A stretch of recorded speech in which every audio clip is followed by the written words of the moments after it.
da na lista 6. Ótimo. Vamos lá. Lista 6. Deixa eu abri-la aqui. Economia Internacional, PLE, lista 6. E lembrando que a 5 foi pulada, né? Nós pulamos a 5, porque ele pulou. Diga, qual a sua dúvida? Eu não estou entendendo como faz a questão 6. Se você puder fazer ela para mim. 6. Ok. É o tópico, é o que a gente discutiu na aula passada ou na aula ou retrasada. Vamos discutir, então, a questão 6. Desculpe, eu quero botar isso aqui para cá, esse aqui para cá. Então, vamos lá. Lista 6, questão 6, não é isso? Isso. Estude a inclinação da curva BP. É basicamente, olha, pega a equação da curva BP e fala alguma coisa sobre a inclinação dessa curva. Uhum. Então, vamos ver o que eu botei no gabarito. Então, justamente, estou com dificuldade de entender o gabarito. Porque Exato.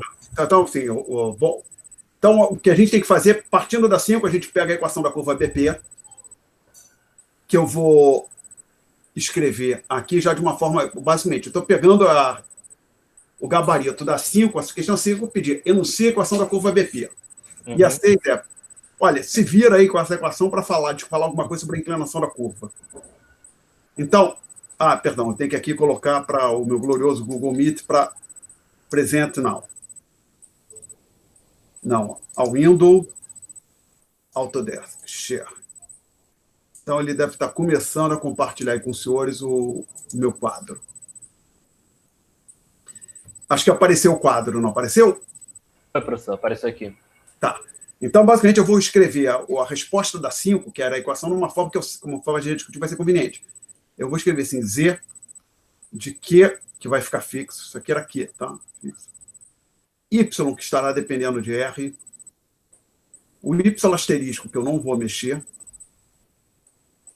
Mais K de R menos... Até eu vou dizer, acho que eu vou botar aqui, ó. Acho que eu até preferia assim, que lá, mas foi matematicamente a mesma coisa. Então, essa variável vai ficar fixa, essa aqui também.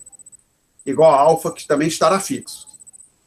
Então, o que a gente vai fazer? A gente vai perturbar o K, o R, e tentar entender, ver o que acontece com o Y. Então, a gente vai, colocando de outra forma, nós vamos derivar os dois lados dessa igualdade que está aí no topo do quadro, com respeito a R. Começando pelo lado esquerdo. Observe que pelo primeiro argumento de Z, o R não tem impacto, uma variação R não impacta o valor do Z, porque o Q está fixo, a mesma coisa vale para o terceiro argumento, o Y asterisco. O único efeito que a gente tem quando o R varia é esse aqui, Z2, que é a derivada parcial do Z com respeito a Y, vezes derrom de Y ou derrom de R. Aqui eu estou usando a regra da cadeia. Mas, aí o impacto que o R vai ter é só por aqui, ó. Porque esses termos estão fixos. Então, aqui, de novo, usando a regra da cadeia, vai ser K' vezes derrom de tudo que está dentro do argumento da função,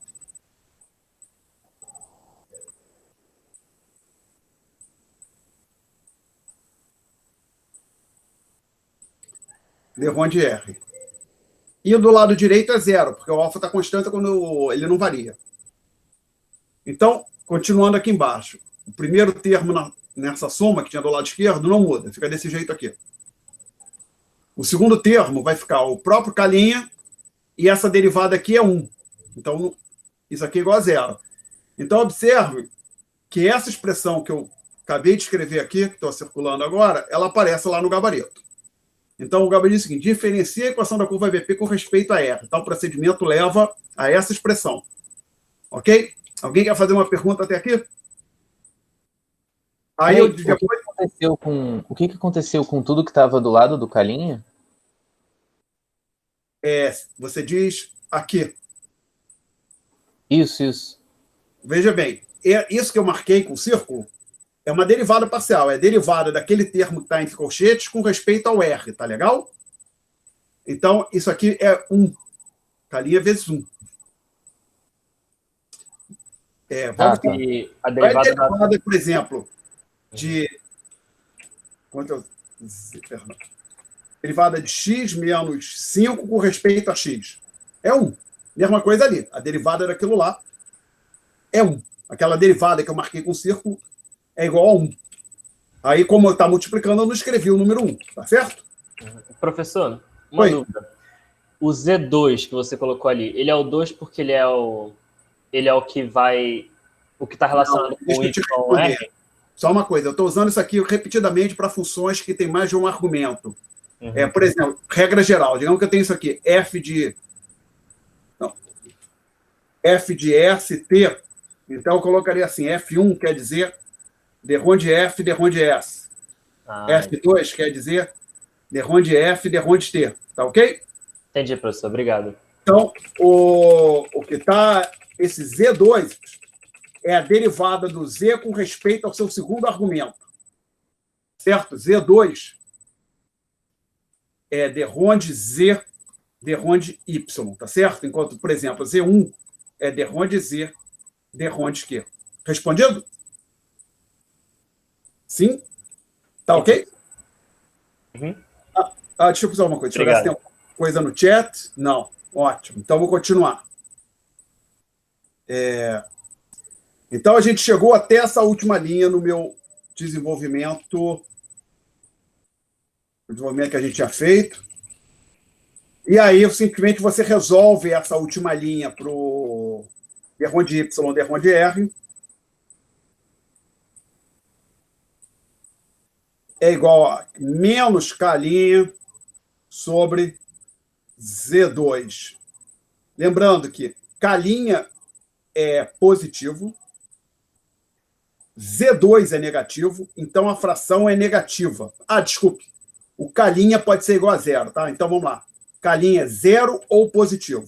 Então, assim, numerador maior ou igual que zero, denominador negativo, consequentemente, a fração é igual a zero ou negativa. Com sinal de menos na frente, a gente pode concluir o seguinte. Tá? Então, vamos lá. Até nas notas de aula, fecha o desenvolvimento matemático com isso aqui. Nota de aula no gabarito. Aí eu digo o seguinte, por hipótese, Z2 é menor que zero e zero menor ou igual que K' é menor ou igual que finito. Logo, aí eu digo o seguinte, se o K' está entre zero e infinito, olhando para o gabarito, logo, se zero menor que K' é menor que finito, ou seja, o K' está entre zero e infinito, aquilo que ali está é positivamente inclinada. Quando o K' é igual a zero, a curva BP é uma reta vertical. Tá? Então, vamos deixar claro. K' está aí. Permita-me, então, desculpe, botar isso aqui, e agora eu quero copiar só isso aqui, agora eu estou aprendendo a copiar e colar aqui. Então, nós temos alguns recursos que não tínhamos antes. Vai ficar sobrando alguma coisinha ali. Espero que eu tenha copiado e colado. Vamos ver. Fechar isso aqui. Deletar. Copiar e colar onde? Que eu tenho que copiar. Vamos ver se eu vou conseguir colar. Sim, consigo colar. Vai sobrar alguma coisa ali, um R que eu não queria, que veio a mais, mas tudo bem, a gente apaga ele aqui já já. Com a borrachinha. Ué, cadê aquela ferramenta? Sumiu. Que fica aqui. Agora, aquele negocinho que ficava aqui. Peraí, Ctrl Z. Arquivo, editar, exibir. E mais, não. É o.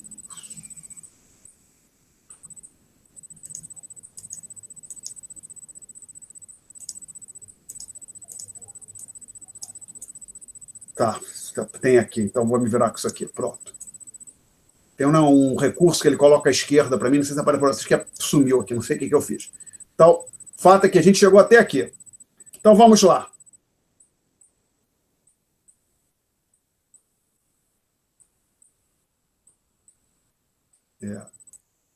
Caneta de novo. Caneta esferográfica. Zero menor que K'. Lembrando, isso aqui a gente conclui que é maior ou igual que zero. Menor que infinito. Implica. Derronde Y, derronde R. Maior que zero. Então, a gente está falando de uma BP positiva, algo desse tipo, assim, ó. Uma coisa desse tipo. Ops, ficou horroroso. Então, não, você me vai dizer o seguinte. Nesse caso aqui, não vou escrever, a BP é positivamente inclinada quando isso aqui acontecer. A curva BP é positivamente inclinada, senhores. Ok. Outro caso.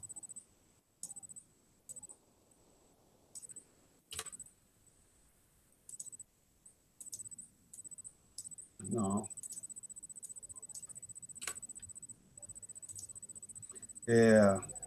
Calinha.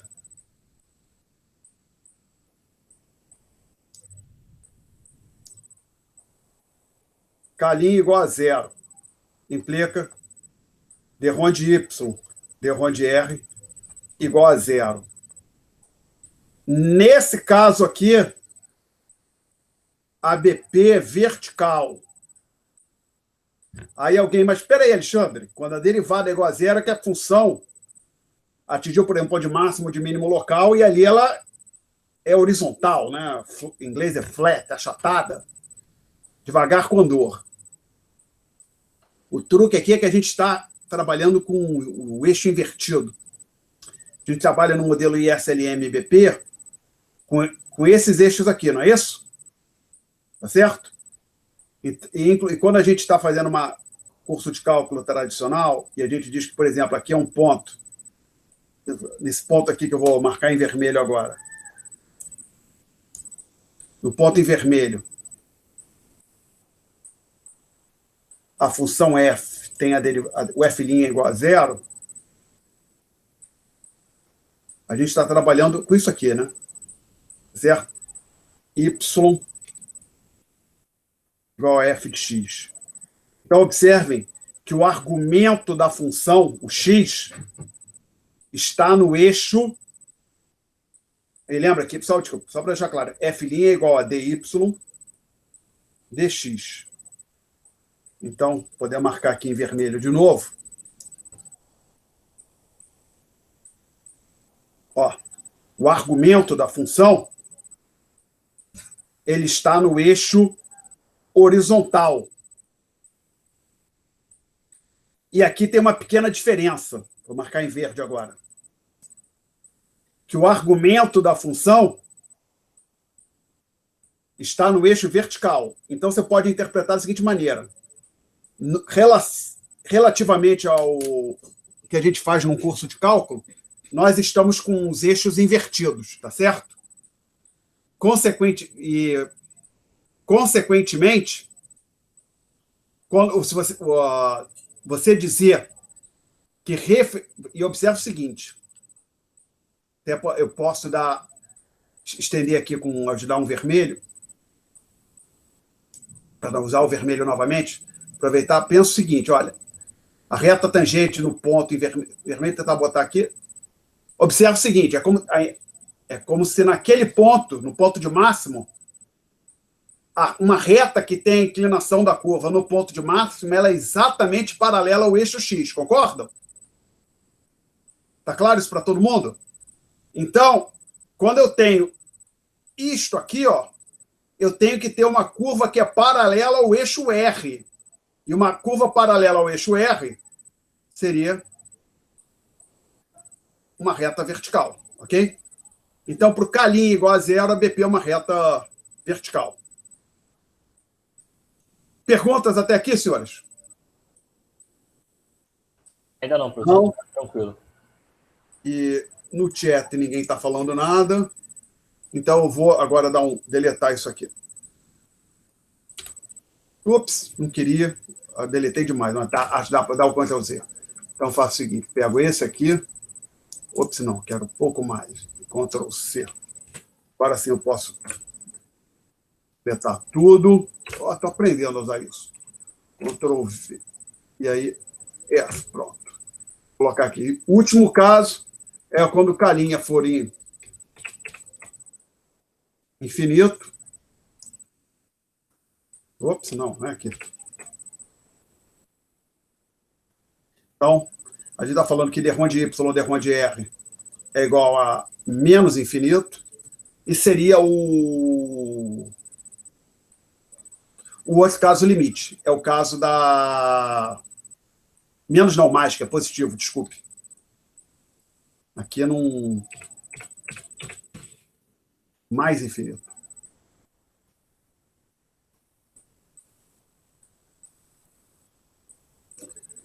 Então, nesse caso aqui, é o outro caso limite.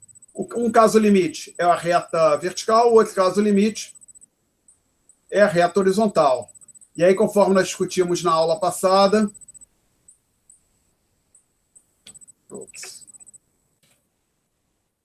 Estamos falando que aqui é a reta, essa BP horizontal tem que cortar o eixo vertical exatamente nesse patamar aqui, R mais ΔE.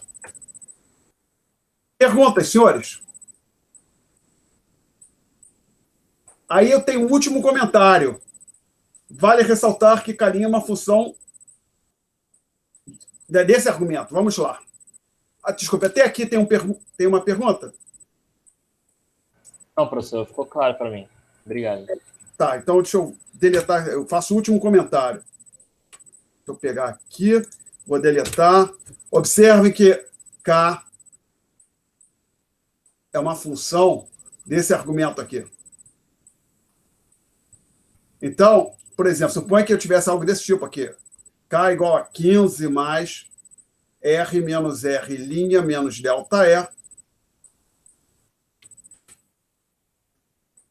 ao quadrado. Aí o que seria o K'? K' seria 2 vezes R menos R' menos R', não, aqui é R asterisco, desculpe. R asterisco menos ΔE.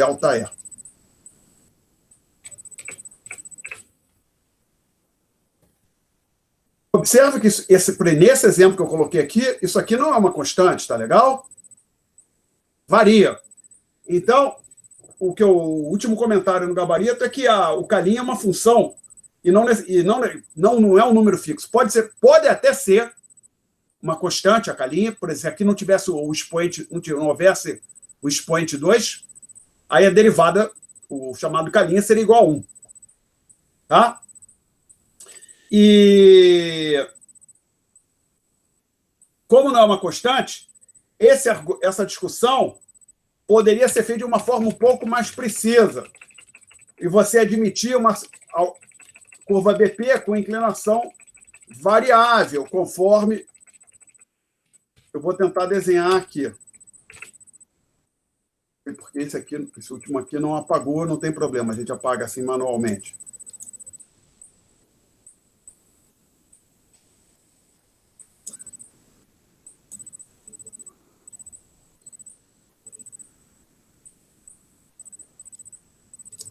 E agora aqui que eu quero aqui a caneta.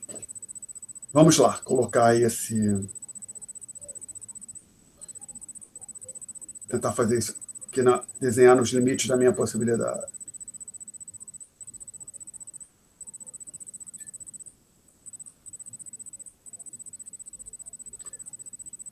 Vou fazer com várias cores.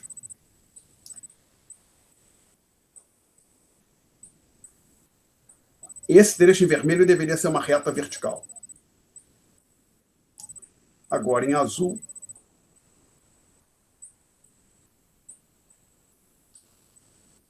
Desculpa, em vermelho deveria ser uma reta horizontal, perdão, e o trecho verde.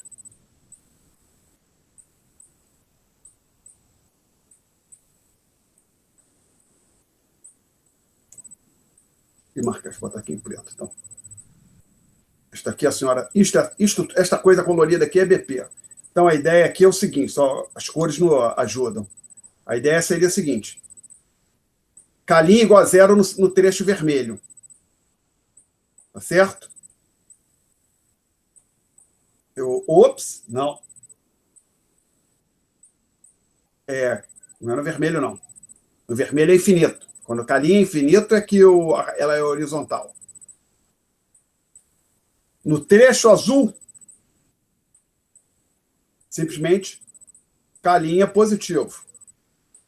E no trecho verde, é o caso da BP vertical,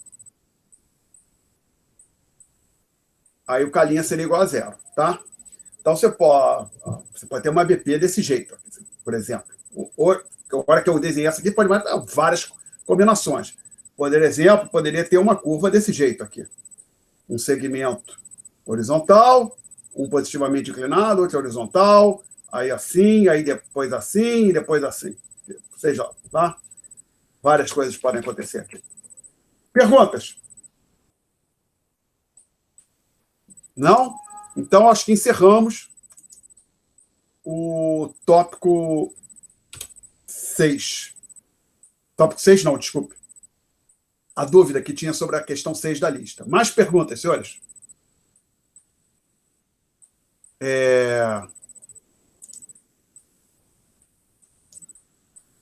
Agora, a gente vai voltar para as notas de aula. A gente vai entrar na seção 6.6.3. 6.6.3. Vou voltar aqui, porque eu gosto mais do azul.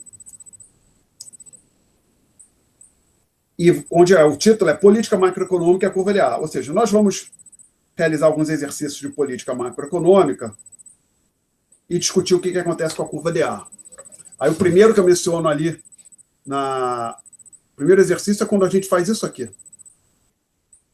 Delta M positivo. Aí eu digo o seguinte, nada acontece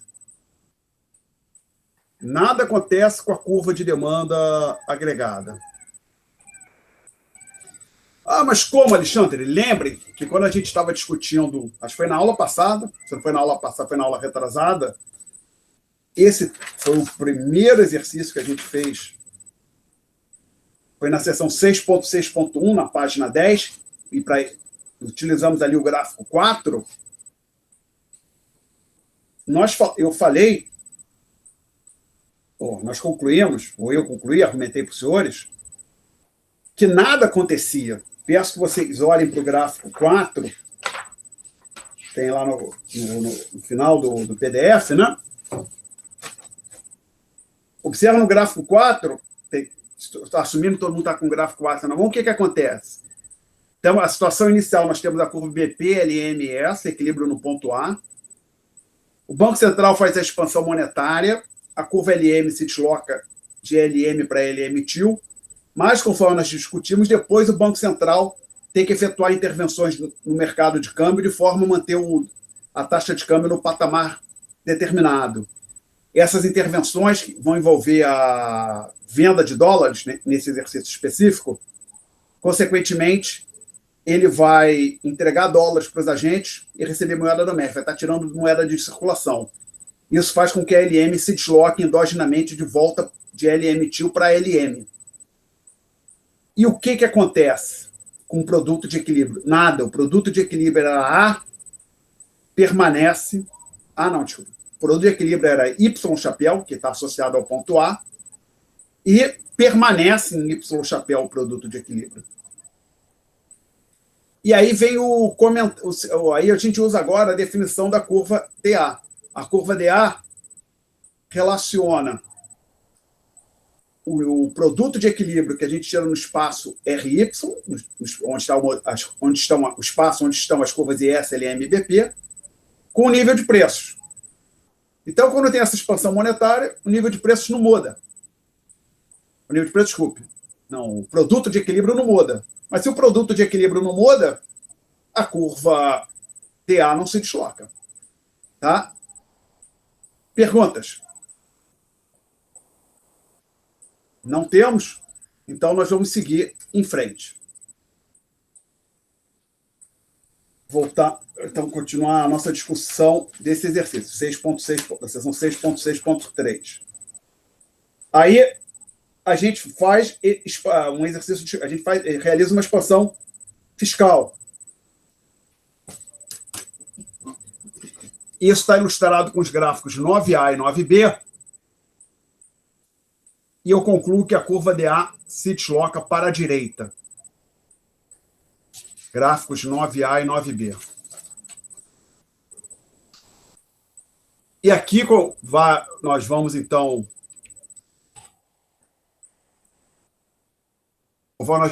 Eu já tinha falado em outro momento, usar dois gráficos, o espaço Y espaço PY, e como eu já mencionei, é preciso colocar um gráfico embaixo do outro.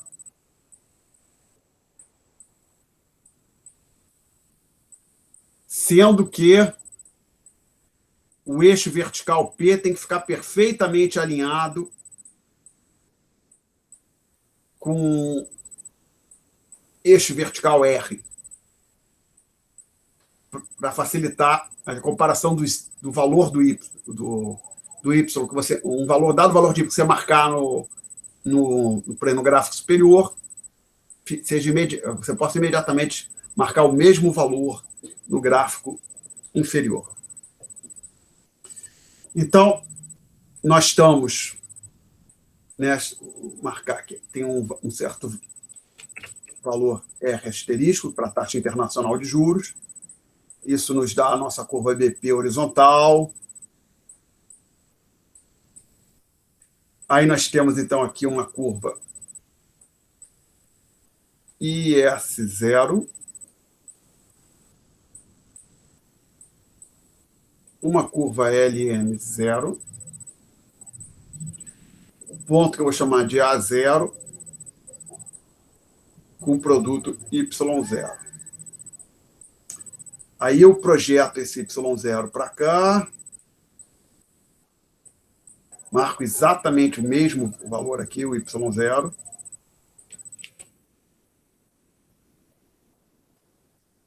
Marco um valor genérico para o P aqui. P chapéu. Então, aqui está a minha curva de demanda agregada inicial, DA0. Então, atenção, senhores, que dado esse desenho aqui, uma hipótese implícita é que, lembra, o P afeta a posição da IS e da LM. Então, subjacente à curva IS0 está o nível de preço P-til. P-til não, P-chapéu. Mesma coisa para LM0, tá? Alguém quer fazer alguma pergunta até aqui? Então, eu vou realizar a expansão fiscal. Isso é ilustrado no gráfico com deslocamento na curva da curva IS, conforme estamos fazendo aqui. IS1. Aí, pelo que nós já discutimos, o que acontece? Por exemplo, se a taxa de juros estivesse nesse patamar associado a esse ponto aqui, estaria muito alta, haveria ingresso de capital no país, as pessoas iam querer comprar, está entrando dólar no país, tenderia a apreciar a moeda doméstica, o Banco Central não vai deixar isso acontecer, ele vai entrar no mercado de câmbio comprando os dólares adicionais. Então, ele recebe dólares e entrega moeda para os agentes, moeda doméstica para os agentes econômicos, e isso, ou seja, ele está expandindo a oferta de moeda. Esse processo, isso começa a deslocar a curva LM. Esse processo continua até que a taxa de juros atinja o patamar R-til. E para que isso aconteça, a LM tem que estar passando exatamente aqui onde eu desenhei. Então, a gente tem um deslocamento endógeno da curva LM. Então, vamos lá. Deslocamento de S0 para IS1 foi causado pela expansão fiscal. O deslocamento de LM0 para LM1 é um deslocamento endógeno, no sentido que é inerente ao modelo, e ele decorre das intervenções do Banco Central no mercado de câmbio, onde ele entra comprando dólar e, por tal motivo, injetando moeda doméstica na economia. A gente atinge um novo equilíbrio aqui no espaço RY, no ponto A1, associado ao qual está o nível de produção Y1, e aqui estamos mantendo o nível de preço fixo no patamar P-chapéu, então você tem que projetar exatamente este Y1 aqui para baixo.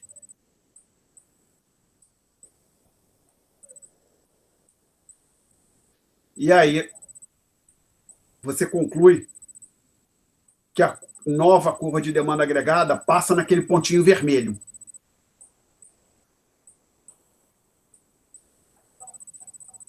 Então, aqui está a curva DA1. Perguntas até aqui? Não? Então, vou aproveitar para enfatizar um ponto sério, importante, um aspecto sério. Dentro desse aspecto está a posição deste ponto aqui, e desse aqui. Observe que os dois estão, se você conseguir passar uma linha vertical bonitinho, nas notas de aula está perfeito, porque eu fiz isso tudo com régua. Você tem que marcar isso direitinho. Não pode, nesse tipo de exercício, colocar a curva DA1 passando aqui ou aqui. É proibido. Não pode, gente. A curva DA1 não pode. Você tem que identificar. Observe como eu fiz. Eu primeiro achei o ponto A1, marquei o Y1, projetei-o para baixo, identifiquei esse ponto aqui, inclusive já tinha linha pontilhada associada ao horizontal, associada ao pé-chapéu. E aí eu falei, a minha curva DA1 passa nesse ponto vermelho aqui, que agora ficou verde. E aí eu desenhei a curva DA1. Não pode desenhar a nova curva de demanda agregada aqui ou aqui. Não, só o que interessa vai para a direita. Tem que botar na posição correta. Até um comentário aqui. Quando eu desenhei o gráfico superior, o espaço RY, eu desloquei a IS para a direita, ao meu bel prazer. Me fiz um deslocamento para a direita. Fiz um deslocamento que fosse grande o suficiente para permitir que eu desenhasse à vontade. Por exemplo, se eu fizesse esse deslocamento aqui com a IS, o desenho ia ficar horroroso. Botei a IS na posição que eu quis, aí tive que botar a LM aqui. Então, veja bem, no gráfico superior, eu fiz o que eu bem entendi. No sentido seguinte, IS vai para a direita, se vai muito ou pouco, não interessa. Vou fazer um deslocamento que seja conveniente para o meu desenho. Não vou, como eu disse, eu não vou fazer esse deslocamento aqui, que senão o desenho fica horroroso, eu teria que marcar um novo equilíbrio aqui. Também não vou fazer o deslocamento aqui, que aí fica fora do meu gráfico. Mas aí acabou. Na hora que eu marquei esse ponto A1 aqui, identifiquei o produto Y1, ou seja, na hora que eu posicionei a IS no local que aí, na posição, falei, IS se deslocou para IS1, eu fiquei com as minhas mãos amarradas no gráfico de baixo. No gráfico, ou seja, eu fiz o que eu bem entendi em cima, embaixo eu estou preso. Estou preso ao desenho do gráfico superior. Perguntas? Ok. Então, a gente vai avançar. Então, desculpa, conforme está dizendo nas notas de aula, a curva IS se desloca, a curva DA se desloca para a direita, né? E para deixar claro, esse gráfico em cima é o 9A e o gráfico de baixo é o 9B. Professor, só uma dúvida. Por que a demanda se desloca em vez do preço diminuir? O nível de preço diminuir? Na verdade, seria aumentar. Veja bem, eu não entrei aqui curva de oferta agregada. Digamos que eu tivesse... Vou fazer depois, mas ainda não fiz. Mas suponha que eu falasse, tem uma curva de oferta agregada passando aqui na posição verde. Tá?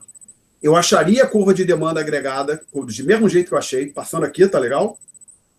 Aí, depois que eu achei a curva DA1, eu ia olhar para cá e dizer, o equilíbrio mudou. O equilíbrio era aqui, pode até chamar de ponto B0, passa para o ponto B1. Aí o nível de preços aumenta de P-chapéu para P1.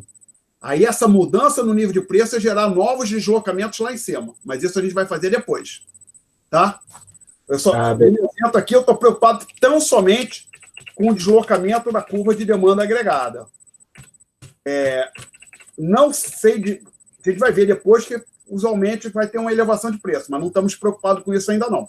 Tá legal? Ok? Beleza, obrigado. Nada. Então, para você achar como a curva de demanda agregada se desloca, você pode olhar para o preço que você assumiu que prevalecia na situação inicial. Se vai haver uma mudança nesse preço ou não é muito importante. Neste momento, tá? Para fim de deslocamento da demanda agregada. Aí o terceiro exercício que tem aqui é um ΔE positivo. Ou seja, mas que exercício é esse? É uma desvalorização cambial não antecipada. Mas veja bem, eu estou falando do mesmo exercício que tem no final. Aqui não está claro, né? É um ΔE, não. Esse ΔE é uma desvalorização cambial não antecipada, que tem no final da página 11, quando a gente não tinha discutido a curva de demanda agregada. E o que acontecia nesse exercício? A curva IS ia para a direita. ou seja, um delta E não antecipado positivo, para fins gráficos, é igual a uma expansão fiscal. Consequentemente,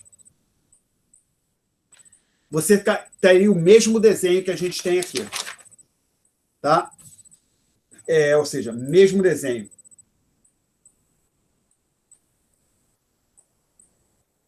Então, eu não vou fazer. Perguntas? Não? Então, a gente vai entrar no item 6.7, que é a curva de oferta agregada. E aqui eu digo tão somente o seguinte, esta curva de oferta agregada é exatamente como no tópico anterior. Já vamos ter uma discussão rápida sobre isso. Ou seja, a curva de oferta agregada é dada por isso aqui. Y é uma função que eu estou esse um φ grande, maiúsculo, do salário real, onde este senhor aqui, filhinha, é negativo. Tá? Então, observe o seguinte, se eu fixar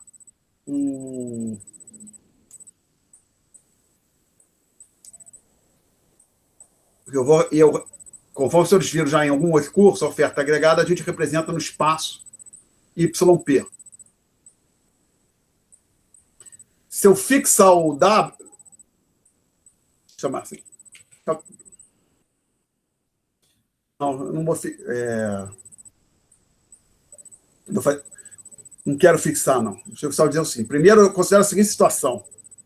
Assumo que W é igual a W0. E fixo o W0, o W nesse patamar W0. Aí eu vario o P. Se eu variar o P, o que acontece com essa fração aqui? De aumentar o P, por exemplo, ela diminui. Eu estou aumentando o P, a fração está diminuindo. Como essa derivada é negativa, estou dizendo essa função aqui é decrescente, o Y aumenta. Então, por exemplo, teria essa curva aqui, o A0. Associada a esta curva, o A0, nós teríamos o salário nominal fixo no patamar W0. W é o salário nominal, P é o nível de preço. Então, W sobre P é o salário real. Então, o que a expressão 15 das notas de aula está dizendo, vou numerar aqui agora, essa expressão 15 está dizendo, é que a oferta agregada, pelo que as firmas ofertam, como um todo na economia, é uma função decrescente do salário real. Quanto maior for o salário real, menos elas vão querer ofertar. Aí, se você for representar isso no espaço PY, e aí fixar o W, a oferta agregada é crescente. A ideia é assim, fixado o W, à medida que o P aumenta, o salário real diminui, logo as firmas ofertam mais. Agora, pega um patamar de preço qualquer, que eu vou chamar de P barra, aqui, marca aqui, por exemplo, pode chamar de petil, que está usando mais de petil. Aí marca esse valorzinho aqui, Y.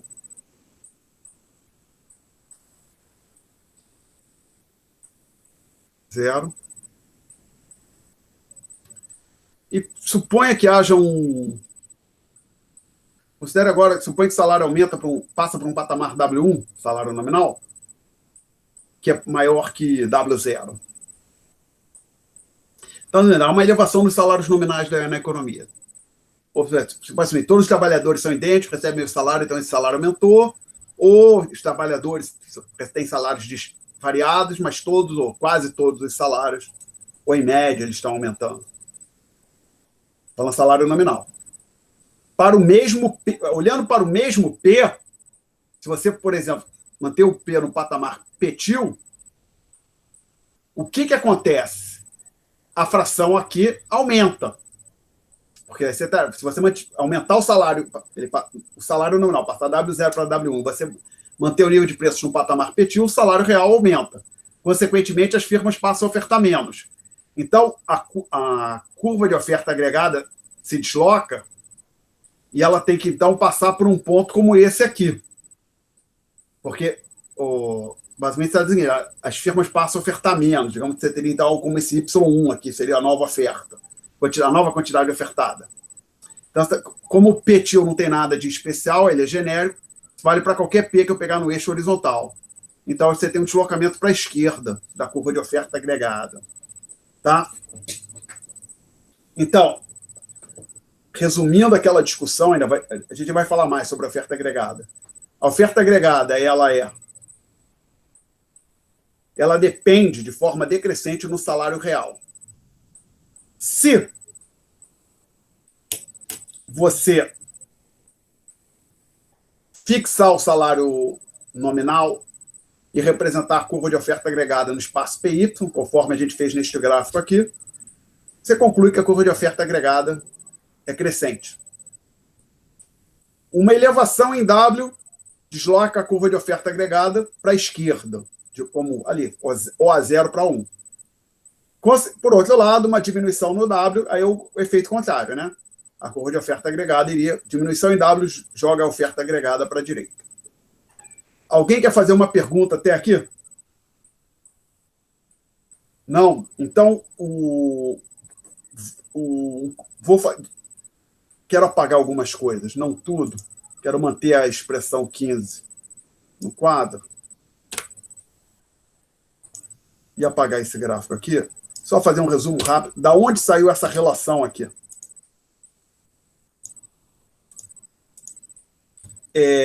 Quando os senhores estudam microeconomia, ou talvez também em outro curso de macro, para economia fechada, vocês veem que em algum momento a chamada, eu vou usar aqui, estou usando N para denotar trabalho, tá? É comum usar L, mas L a gente está usando para demanda por metro, então esse N aqui é número de horas trabalhadas. A demanda das firmas por trabalho é uma função, que eu vou chamar aqui de H,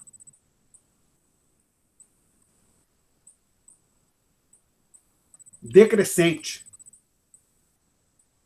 do salário real. Quanto maior o salário real, menos as firmas vão querer empregar, tá? Agora, uma pergunta para os senhores. Por que a firma emprega trabalhadores para quê? Para que eles produzam e ela possa vender esses produtos. Ou seja, ela usa o trabalho que ela demanda para gerar os bens que ela vai ofertar, tá claro? Então, observa o seguinte. Se você tem uma elevação no salário real, você tem uma queda na quantidade demandada de trabalho, tá certo? E o que isso vai acontecer com a quantidade produzida e ofertada pelas firmas? Vou usar o S aqui para denotar oferta. Aumentou o salário real, as firmas diminuíram o número de horas que elas estão contratando. O que acontece com a produção e com a oferta? Cai. Tá certo? Então, o que a gente está dizendo aqui? Salário real aumenta, lá você acaba tendo uma redução na oferta, na quantidade na oferta, uma redução na quantidade que cada firma vai ofertar. Então, se você pensar que isso generaliza para a economia como um todo, você tem uma redução na oferta agregada. Então, essa ideia de isso que eu estou circulando aqui agora, vem dessa discussão aqui. Se a gente tivesse discutido o tópico 5, teria feito com mais detalhe, com derivada, com problema de maximização, mas isso é mais para um curso até de macro fechada, tá? Então, alguém quer fazer uma pergunta até aqui? Nenhum aluno vai perguntar? Bom, vou assumir que os senhores estão aí, estão atentos, não tem ninguém dormindo, não tem ninguém brincando no computador, e vamos em frente. Atento, professor. Oi? Surgiu dúvida? Ou está tudo claro? Não, a gente está atento só, tá claro. Tá, obrigado. Realmente, o ruim desse sistema, o grande problema é não poder olhar para o rosto das pessoas. Bom, então, dito isso, tem um outro ponto agora para a gente discutir.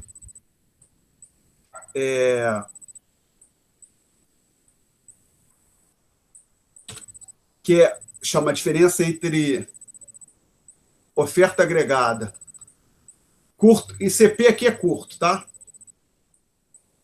E esse X aqui é o versus. Então, a gente queria falar da diferença entre curto prazo e longo prazo. Aquilo que a gente fez até agora é a chamada oferta agregada de curto prazo. Chamada oferta agregada a longo prazo, a gente vai assumir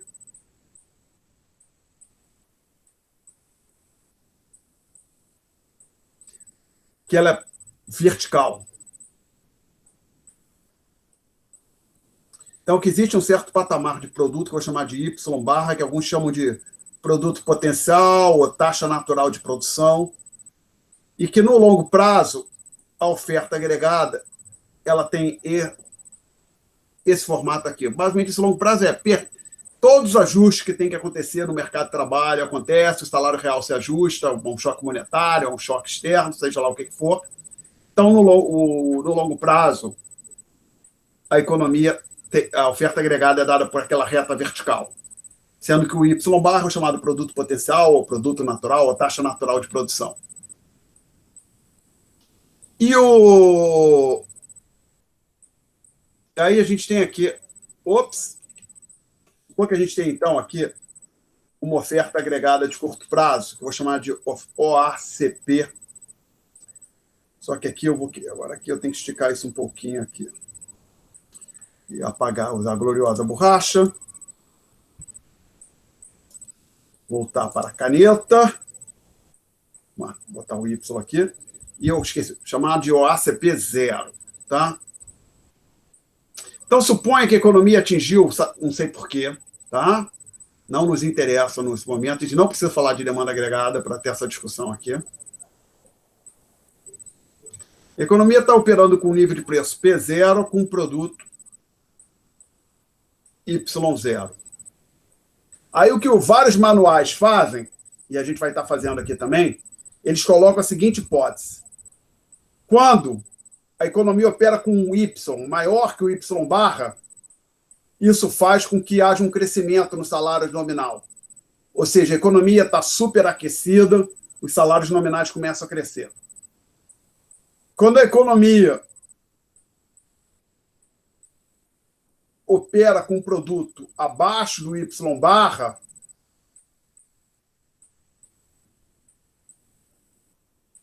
não, vamos primeiro só trabalhar com isso aqui abaixo do Y, só acima. Tá? Depois a gente faz o caso se tivesse abaixo. Então, a economia está operando com aquele PIB Y0 que eu marquei ali. O salário nominal tende a crescer.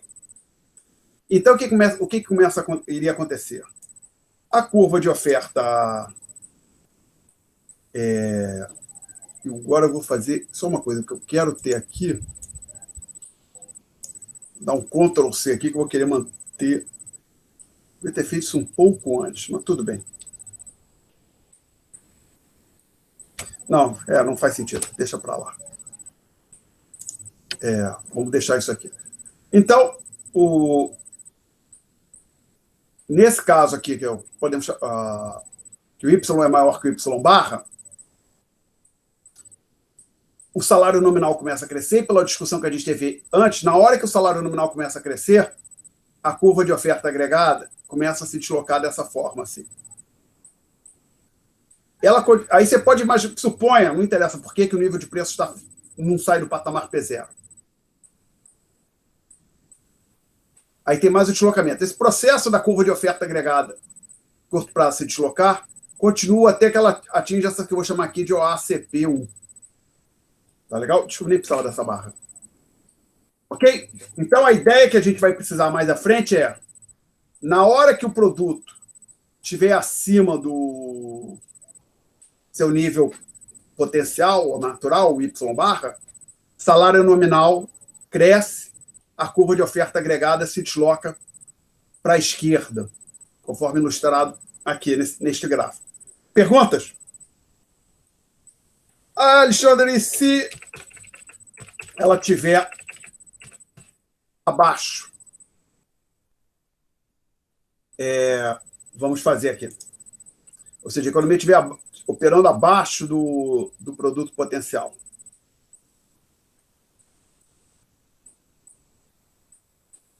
Ou seja, que marquei demais.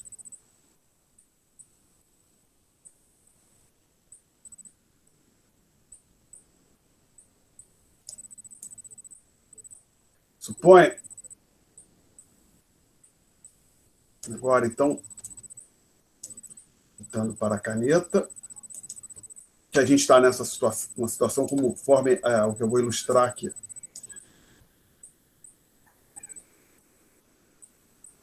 Tem uma curva de oferta agregada. Ops, não, essa aqui ficou muito para baixo. Um pouquinho mais assim. Ok. OA, curto prazo, 0. E aí o produto inicial é este Y0 aqui, à esquerda. A outra hipótese que a gente tem é que quando o Y for menor que o Y barra, o salário nominal tende a cair. Ah, mas salário nominal nunca cai. Você pode então interpretar o seguinte: o salário nominal tende a crescer mais devagar. Aí tem uma inflação de 5%, 6%, o salário nominal está crescendo 1%, 2%. Ou seja, o relevante é que o salário real começa a cair. Bom, essa queda no salário nominal, conforme a gente discutiu antes, começa a deslocar a curva de oferta agregada para a direita.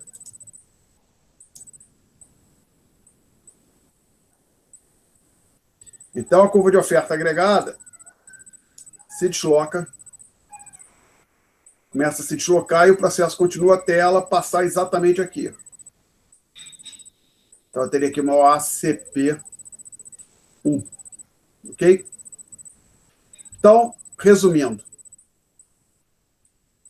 PIB maior que Y barra, ou seja, PIB maior que o Y maior que Y barra, salário nominal cresce, oferta agregada se desloca, de curto prazo se desloca para a esquerda.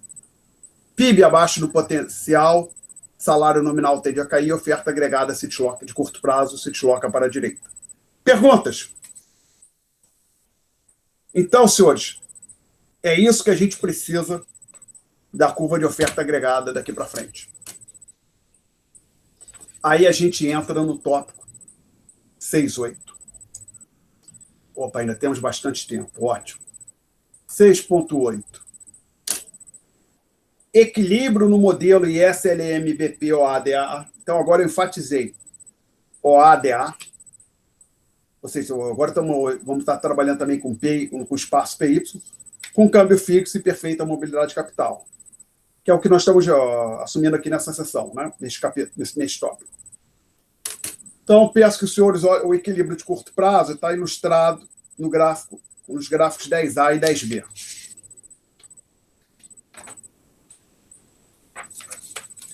Não vou desenhar, porque os senhores têm eles aí no PDF. Então, os senhores podem olhar, 10A e 10B é o equilíbrio de curto prazo. Tá? Então, o ponto é que eu não sei se o ponto, um aspecto aqui que eu não sei se o ponto B é um equilíbrio de longo prazo ou não. Não estou falando nada nos gráficos 10A e 10B sobre o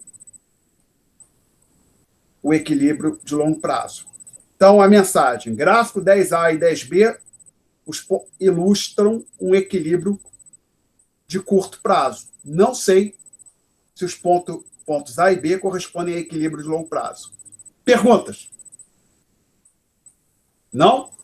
Então, vamos avançar e olhar para o gráfico 11, para os gráficos 11A e 11B, que são equilíbrios de longo prazo também. A única diferença do gráfico 10A, desses par de gráficos 11A e 11B, é que eu representei explicitamente no par de gráfico número 11A e 11B, a oferta agregada de longo prazo, que é aquela reta vertical. Tá certo? E deixei claro que o Y de equilíbrio é o Y barra, que é a nossa anotação para o PIB potencial. Perguntas? Bom, então, alguém poderia, seria muito pertinente, inclusive é o que eu estou fazendo aqui, alguém poderia chegar e falar, mas Alexandre, suponha que aquele equilíbrio que tem nos gráficos 10A e B, estamos falando dos pontos A e B, no gráfico 10A e B, que é um equilíbrio de curto prazo, não é um equilíbrio de longo prazo. Economia, como que a economia vai com um equilíbrio de longo prazo? Você sai desse equilíbrio de curto prazo, ilustrado em 10A e 10B, e vai para o equilíbrio de longo prazo.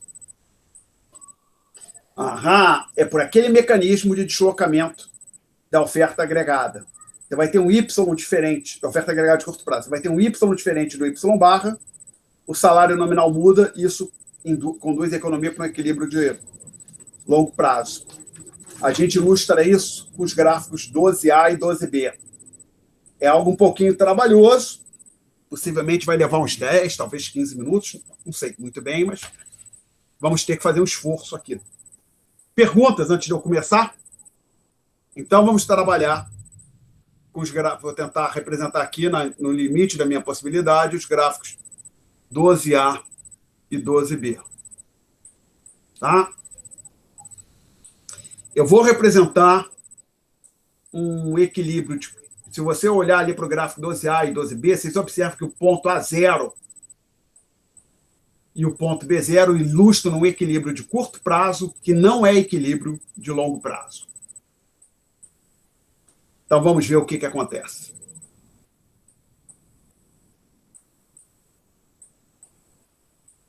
Vou tentar fazer isso aqui graficamente.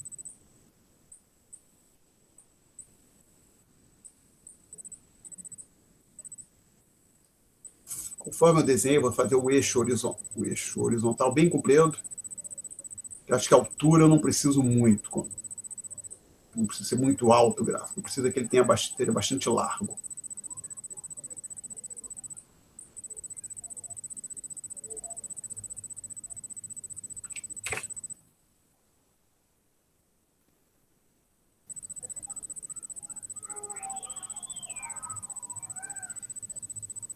Aí, a gente marca aqui P, Y já colocamos ali.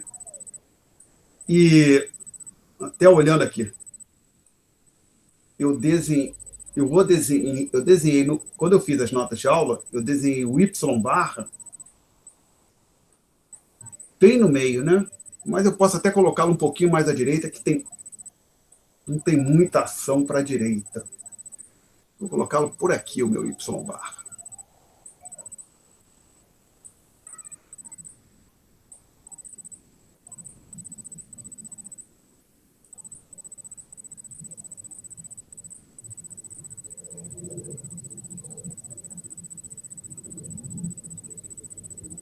Então, essa reta vertical que apareceu aqui é a oferta agregada de longo prazo.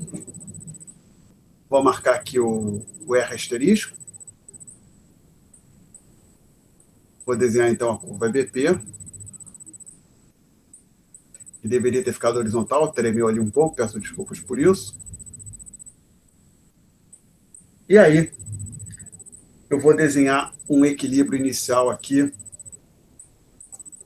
Um ponto aí. Vou chamar essa curva aqui. Essa aqui vai ser a curva. Eu prefiro colocar aqui em cima, acho que vai ficar melhor. Essa aqui é S0. Essa aqui é LM0.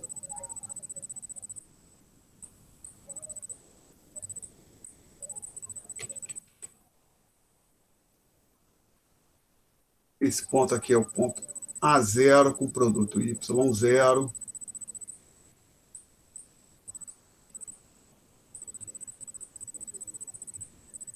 Eu vou botar o P0 um pouquinho mais alto aqui, acho que fica melhor, que vai ter uma queda no nível de preços.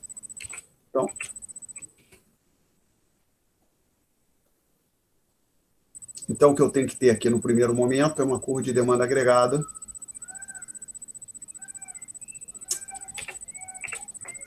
Passando aqui esse ponto. Essa aqui é a minha curva de demanda agregada. E aqui vai ser minha curva de oferta agregada de curto prazo.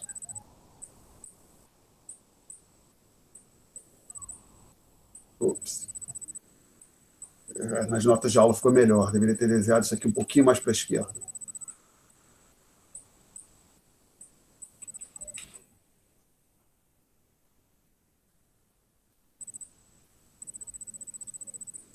Então, como está difícil escrever lá em cima à direita, então vou escrever aqui OACP0. E esse ponto aqui eu chamei de B0. Tá aqui, ó. Preciso da borracha um instantinho aqui.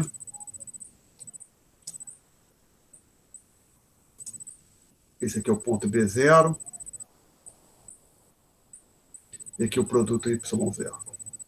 Então, aqui temos representado um equilíbrio dado pelos pontos A0 e B0, que não é um equilíbrio de curto prazo. Desculpe.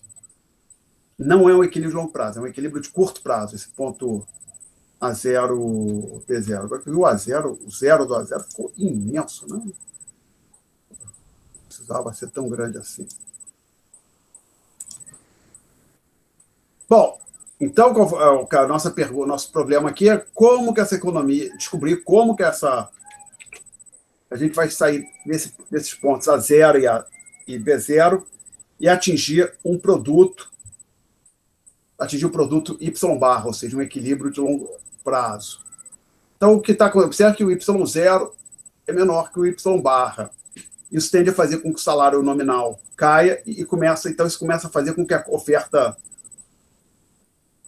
agregada se desloque, de curto prazo, se desloque dessa forma aqui. Aí o equilíbrio viria para esse ponto aqui, mas continua se deslocando, porque o Y continua menor que o Y barra. Aí, por exemplo, mais um deslocamento, mas vai se deslocar de novo, porque o Y continua menor que o Y barra. Aí mais um. O processo continua até a curva de oferta agregada de curto prazo está passando exatamente aqui. Então, já vou representar. Então, a ideia é a seguinte: a curva de oferta agregada vem se deslocando para a direita até ela passar exatamente aqui. E eu vou chamar essa curva aqui, então, de OACP1. Então, esse deslocamento da oferta agregada de curto prazo foi devido à mudança do salário nominal. Esse ponto aqui eu vou chamar de B1, que agora ele é um equilíbrio de curto prazo e de longo prazo. Eu acho aqui o nível de preços P1. E agora eu tenho que achar o equilíbrio no gráfico superior. Para isso, convém lembrar da definição de demanda agregada. A definição de demanda agregada é o seguinte: a curva de demanda agregada relaciona o produto de equilíbrio do espaço RY com o nível de preços. Então, vamos olhar aqui para a curva de demanda agregada. Dado P1, o produto de equilíbrio é, no espaço RY, é Y barra, que já está marcado aqui, ó. Então, não tem jeito. Pela definição, a definição de demanda agregada implica que o equilíbrio no espaço superior, no espaço RY, tem que se dar com o produto Y barra. Então, isso quer dizer o seguinte: que alguma mágica acontece que vai fazer com que a IS passe aqui, e já eu vou dizer que mágica é essa.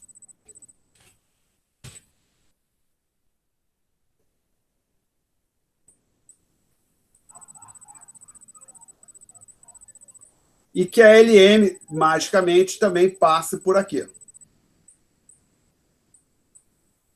E aqui é o ponto A1.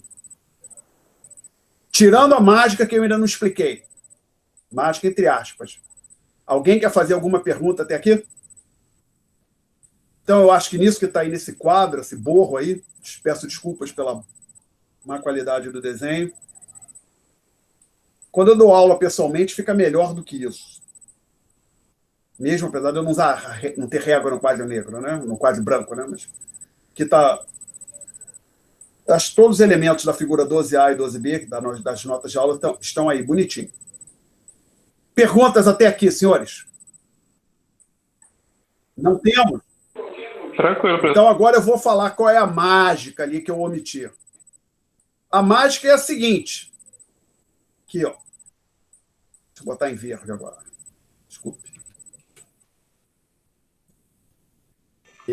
É o pulo do gato, né, professor? O pulo do gato. É mágica, assim, foi só para valorizar aqui um pouquinho. Que se falar que é a economia, vocês não gostam. Estou brincando. Vamos lá, gente. O ponto central é esse ΔP aqui, ó. E é um ΔP menor que zero, tá? Aí a gente lembra desse sujeito aqui, a nossa amiga taxa real de câmbio.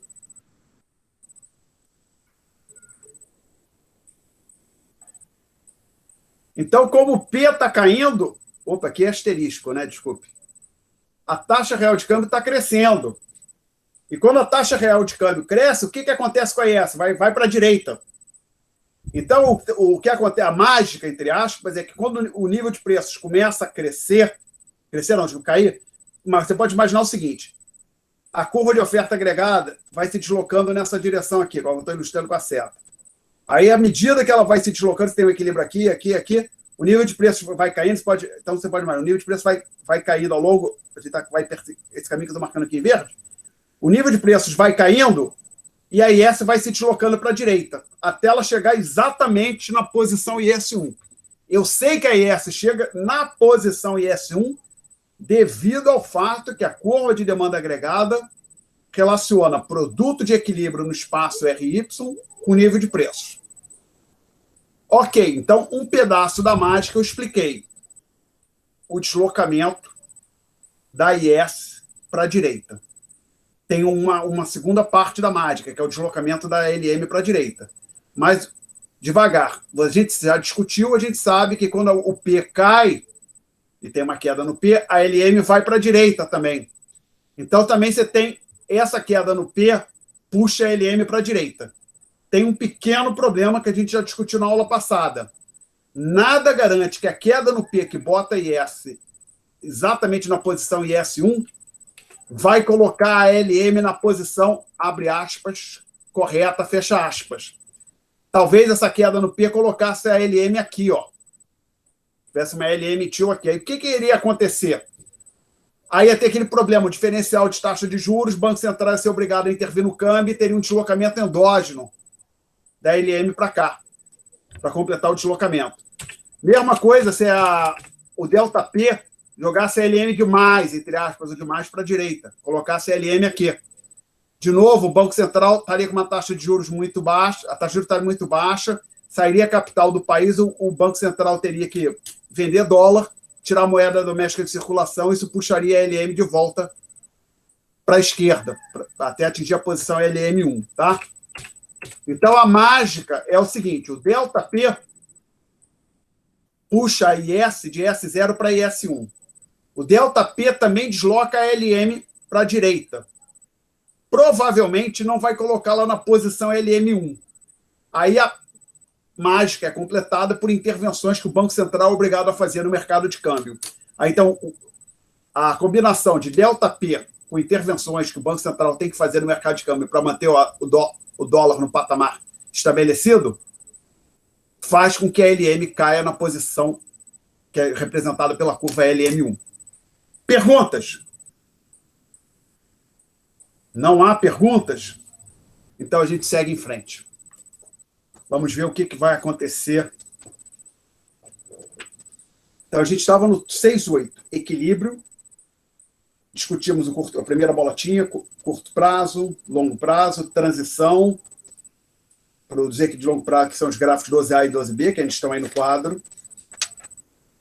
E eu chamo a atenção, provavelmente o deslocamento de LM0 para LM1 envolve intervenções do BC no mercado de câmbio, não é só o delta P que está ali, não. Ok. Então, item 6.9. Política econômica no modelo ISLM, PP, OADA com câmbio fixo e perfeita mobilidade de capital. Então, a gente usa aqui os gráficos 13A e 13B. Ops, são os gráficos grandinhos, hein? Agora fiquei assustado. Não sei se consigo desenhar isso aqui no YouTube, não, para colocar no YouTube. Agora fiquei nervoso, hein? Eu tenho, desenhar aqui nesse quadro é um pouco difícil. Isso parece estar acima das minhas possibilidades, mas paciência. Temos que tentar. Que saudade da época que não existia Covid. Mundo normal. Todos nós, professor. O cachorro concordou comigo ali, ele latiu. O cachorro concordou comigo, gostei desse cachorro. Todos nós também, professor. Vamos lá. Atrapalha todo mundo. Oi? O que foi? Atrapalha todo mundo. É, A toda a pandemia. anterior, né? Vamos torcer para surgir uma vacina, ou que chegue logo a tal imunidade de rebanho, alguma coisa assim. 13A e 13B. Ops, então, já que 13A, que eu, então, só para ajudar aqui as pessoas a se localizarem, estão falando do tópico 6.9, que é política econômica no modelo ISLM, BPOA, DOA, com câmbio fixo e PMC. Aí, observe que ali eu tenho duas bolotinhas ali. Expansão fiscal, que é a primeira ΔG positivo, combinado com ΔT negativo, ou só o ΔG positivo, ou só o ΔT negativo, basicamente, expansão fiscal. E o ΔE positivo, uma variação não antecipada, e conforme tínhamos discutido a análise gráfica em idêntica anterior. A opção é política monetária. Não falei porque, como a gente discutiu, a oferta de moeda endógena. Então, se o Banco Central joga a oferta, aumenta a oferta de moeda, depois ele é obrigado a retirar esse dinheiro adicional de circulação através de operações de mercado de câmbio, a LM volta para a posição inicial, a curva DA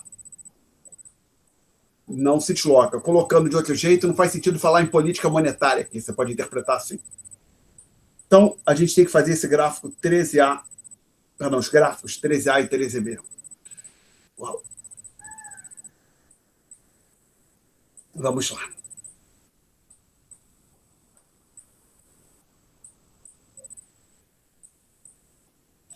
Olhando aqui para o meu desenho, para as notas de aula, parece que tem espaço sobrando no gráfico inferior. Então, vou fazer ele um pouquinho menor do que o outro. Mas aqui parece que não sobra nada. Muito de cima ficou bem cheinho.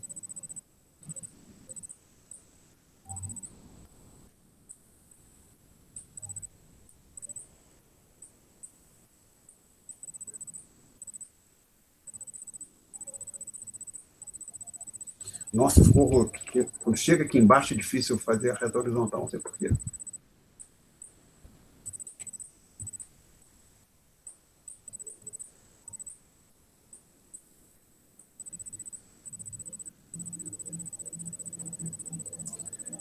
Então, inclusive, é bastante comum nesses exercícios, às vezes, quando você começa, inclusive, sugestão que o seu aluno pode anotar para prova, por exemplo, quando cai uma questão desse tipo, esse é um gráfico difícil, claramente.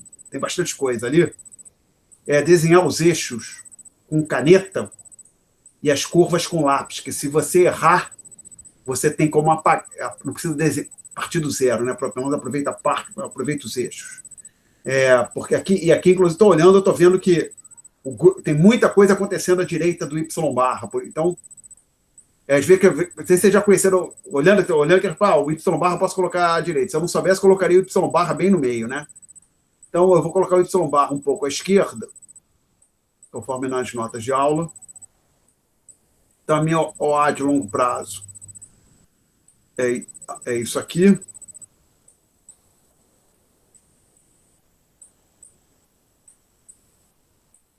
E eu tenho aqui a minha curva BP.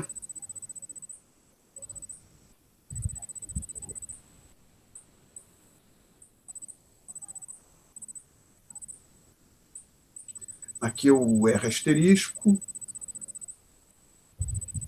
E eu vou assumir, que a gente pode ser comum nos livros texto, que a gente vai sair de um equilíbrio de longo prazo. Então, essa aqui seria minha curva IS0 com a minha curva LM0. Então, temos jogo de futebol hoje? Está uma gritaria aqui na frente, não sei se é jogo de futebol. Bom, então, equilíbrio A0, Y barra, e a gente tem essa curva de demanda agregada, eu tenho que fazer. Perdão, vamos ver se eu consigo fazer ela. A inclinação bem pouco acentuada, quase que horizontal, porque, pelo que eu me lembro, facilita esse desenho aqui. Então, essa aqui é a minha curva DA0.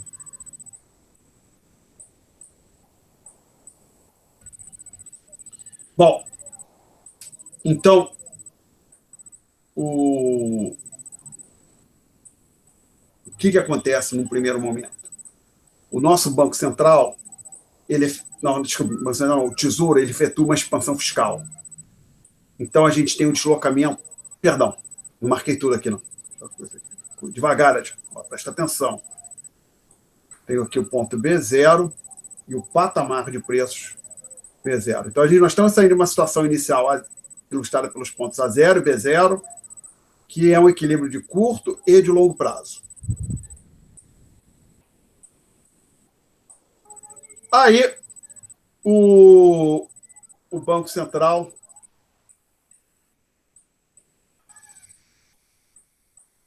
o Tesouro efetua uma expansão fiscal. Aí, conforme fiz aqui, eu vou colocar uma IS bem para a direita. Essa curva aqui de IS, tio.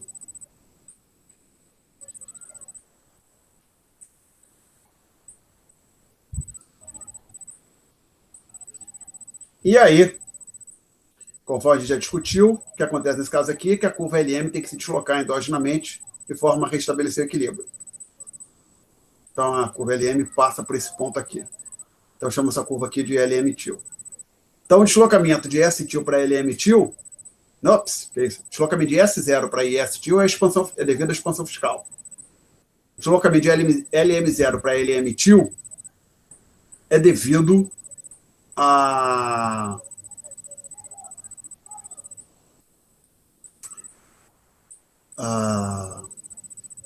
operações que o Banco Central vai ser obrigado a fazer no mercado de câmbio para manter o dólar, a taxa de câmbio no patamar desejado.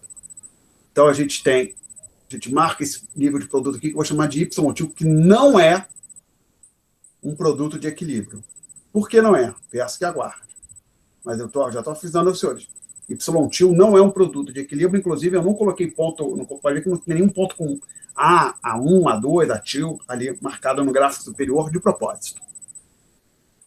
Então, lembrando, subjacente à curva IS0 e subjacente à curva LM0 está o nível de preços P0. Quando a gente sai de S0 para IS-TIL e de LM0 para LM-TIL, a gente mantém o patamar de preço no nível P0. Então, a gente vai usar esse Y-TIL para achar a nova curva de demanda agregada. Eu tinha discutido esse aspecto aqui, essa questão na aula de hoje. Então, você projeta o Y-TIL para cá, ó, aí achou ele aqui, marca o Y-TIL aqui. Projeta o P0 para a direita, que é o nível de preço inicial.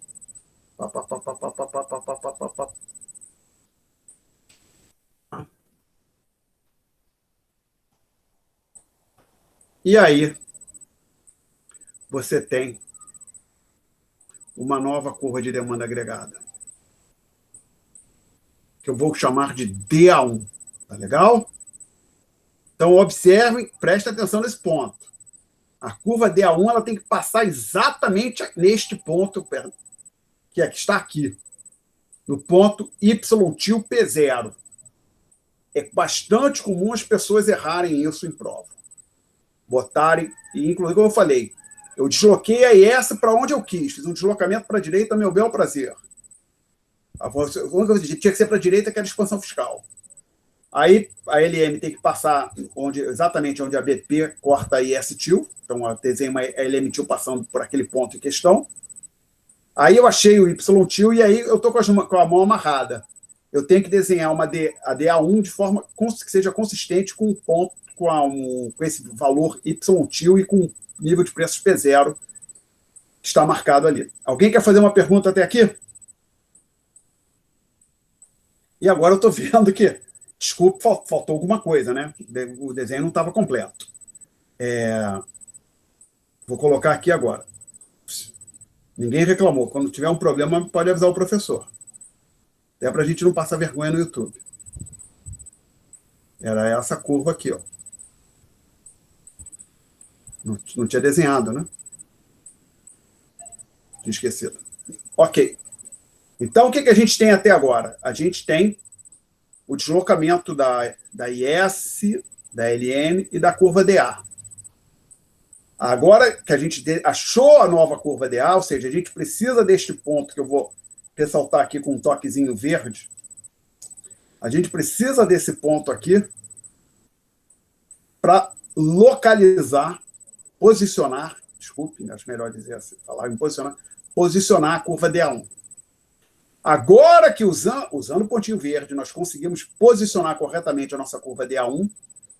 Aí, detalhe, assim como eu fiz nas notas de aula, pode desenhar tudo isso aí com linha reta. A vontade de fazer linha reta, que é mais fácil, você usa régua. E se você foi suficientemente feliz para ter aula de desenho geométrico, você vai lembrar que você pode usar esquadro para desenhar essas retas paralelas, ajuda muito isso. Confesso para os senhores que eu usei esquadro e régua para fazer essas notas de aula, desenhar esses gráficos que os senhores têm na nota de aula. Bom, então, agora que a gente conseguiu desenhar a nova curva de demanda agregada, tanto no hospital do pontinho verde de A1, a gente pode achar o novo ponto de equilíbrio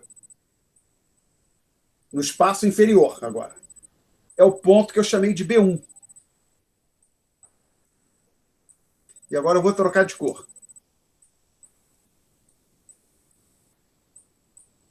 B1 é o novo ponto de equilíbrio. Associado a ele está o produto Y1 e também o nível de preços P1, que eu vou tentar marcar aqui.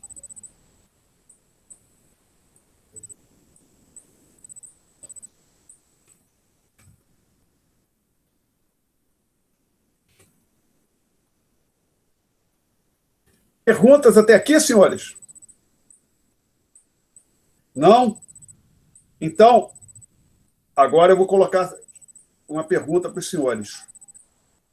Dado o desenho que eu tenho no gráfico inferior, eu identifiquei como o ponto de equilíbrio B1, associado ao qual está o produto Y1. Qual é o valor do produto de equilíbrio no gráfico superior? Y1. Como, Alexandre? Lembrem, a curva de demanda agregada relaciona produto de equilíbrio no espaço RY com nível de preços.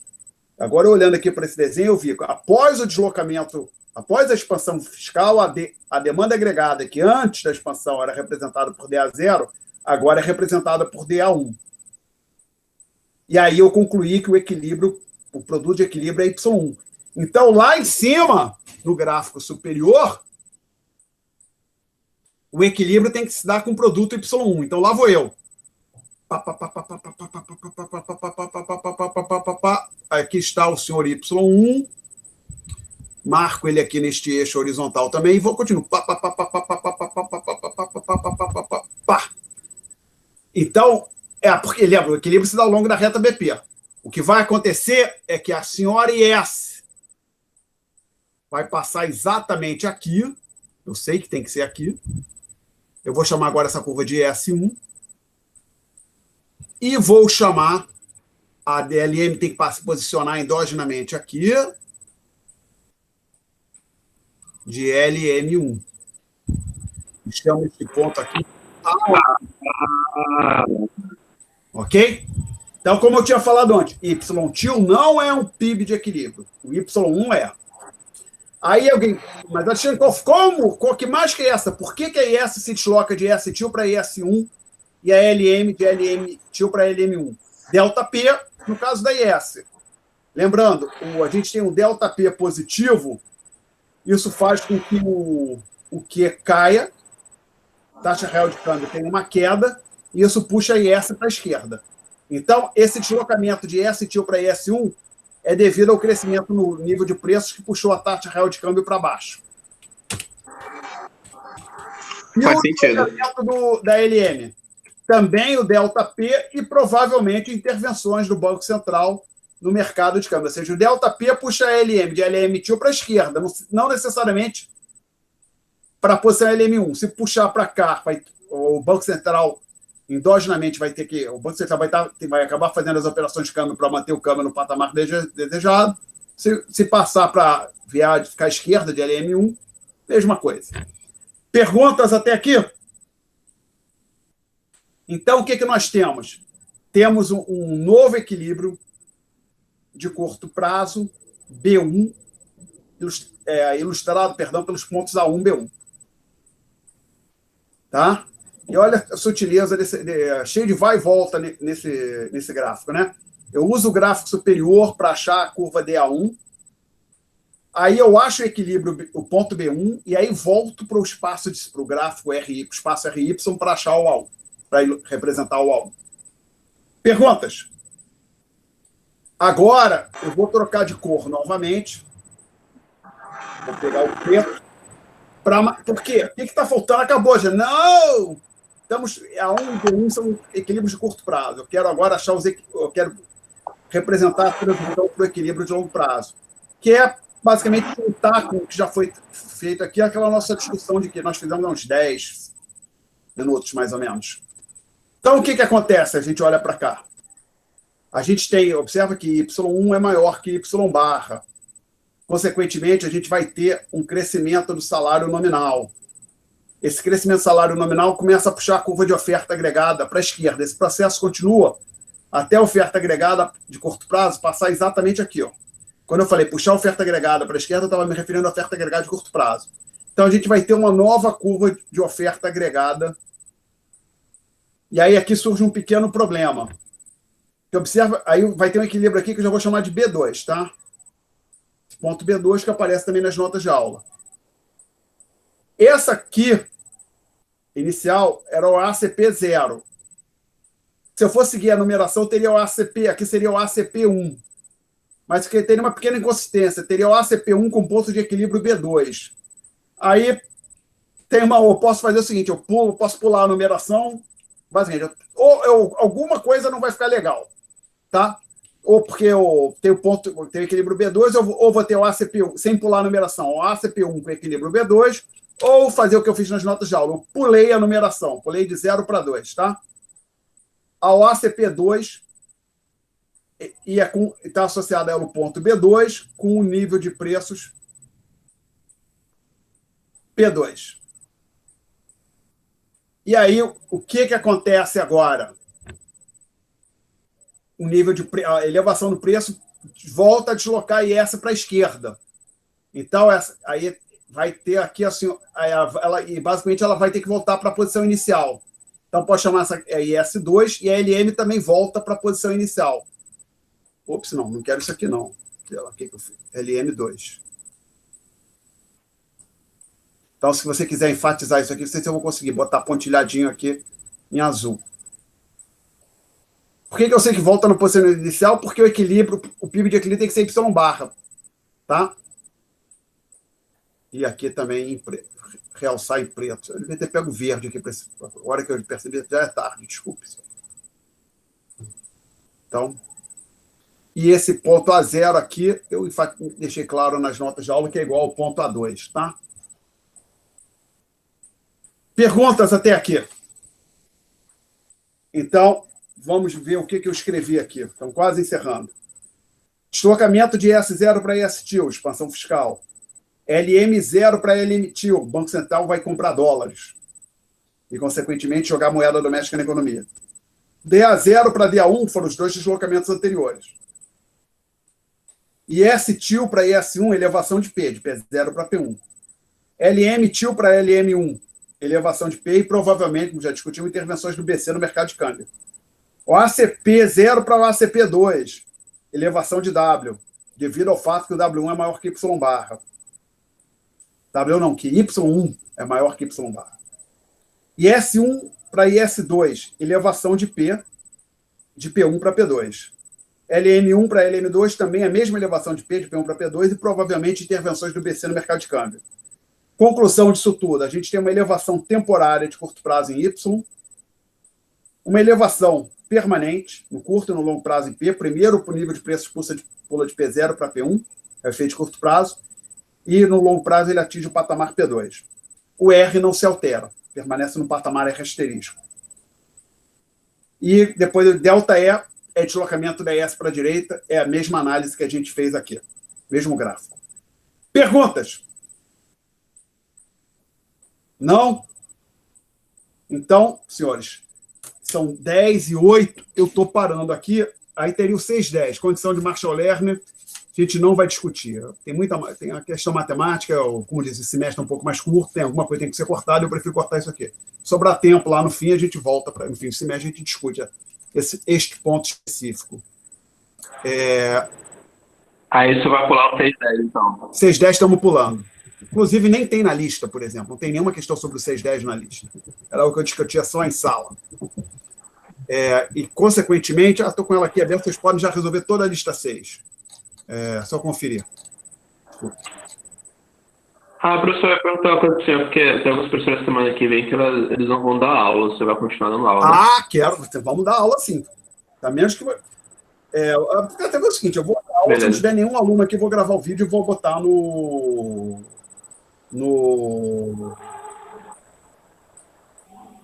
YouTube, tá legal? Não tem condição de perder essas aulas. Alguém se opõe? Não, tranquilo. Tá. Até não. É o seguinte... Não. O impressionante é o motivo que às vezes tomava as aulas é que ocupava as salas. Esse espacinho virtual aqui, eles não vão ocupar, não, né? Na minha conta, eles não vão mexer. Então, a gente vai ter aula, a gente precisa dessas 2 aulas, senão não vai dar, não vamos perder muita matéria. Perguntas, senhores? Não, tranquilo. Não? Então, eu vou interromper a gravação, e se por acaso tinha alguém